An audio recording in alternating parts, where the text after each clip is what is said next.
আসসালামু আলাইকুম। আমি শামীম বলছি হ্যালো ইটালি থেকে। বাংলাদেশে বিশ্বস্ত যদি একটা প্রতিষ্ঠান থাকে সেটা হচ্ছে হ্যালো ইটালি। আমরা মূলত ইটালি নিয়ে কাজ করি। ইটালি ফ্যামিলি ভিসা, এগ্রিকালচার এবং স্পন্সর ভিসা, এই ভিসাগুলো নিয়ে আমরা মূলত কাজ করি। তো আজকে মূলত যে আলোচনাটা করব সেটা হচ্ছে ফ্যামিলি ভিসা নিয়ে। যাদের হাজবেন্ড অথবা বাবা অথবা মা ইটালিতে থাকে, তাদের ওয়াইফকে যদি নেওয়ার প্রয়োজন হয় তাহলে বাংলাদেশে কিছু ডকুমেন্ট প্রয়োজন হয়। সো এই ডকুমেন্ট গুলি আমার মনে হয় আপনারা যদি আগে থেকে যদি তৈরি করে রাখেন, তাহলে আপনাদের যখন জমা দেওয়া হবে তখন আপনাদের যে ভোগান্তির শিকার হতে হবে না।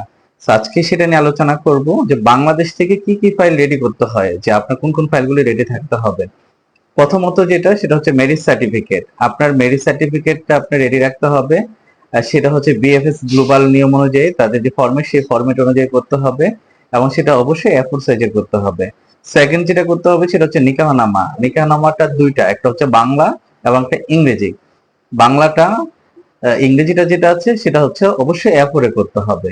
তৃতীয় যেটা করতে হবে সেটা হচ্ছে ফ্যামিলি সার্টিফিকেট। আপনার পুরসভা অথবা চেয়ারম্যান এখান থেকে আপনি ফ্যামিলি সার্টিফিকেটটা নিতে হবে। আর থার্ড যেটা করতে হবে সেটা হচ্ছে আপনি যে কাজী থেকে বিয়ে সম্পন্ন করা হয়েছিল সেই কাজীর ভোটার আইডি কার্ডের ফটোকপি, এবং সেটা যে তার লাইসেন্সটা আছে লাইসেন্সের ফটোকপি লাগবে। মূলত এ হচ্ছে বাংলাদেশের ডকুমেন্ট। আর যদি বাচ্চা থাকে, বেবি থাকে, তাহলে অবশ্যই তার জন্ম নিবন্ধনটা লাগবে। তো আজকে আমরা মূলত আলোচনা করেছি ফ্যামিলি ভিসার জন্য বাংলাদেশে কি কি ফাইল লাগবে সেই ফাইলগুলি কমপ্লিট করার জন্য।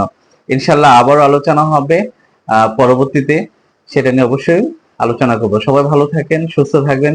সবাইকে ধন্যবাদ। আসসালামু আলাইকুম।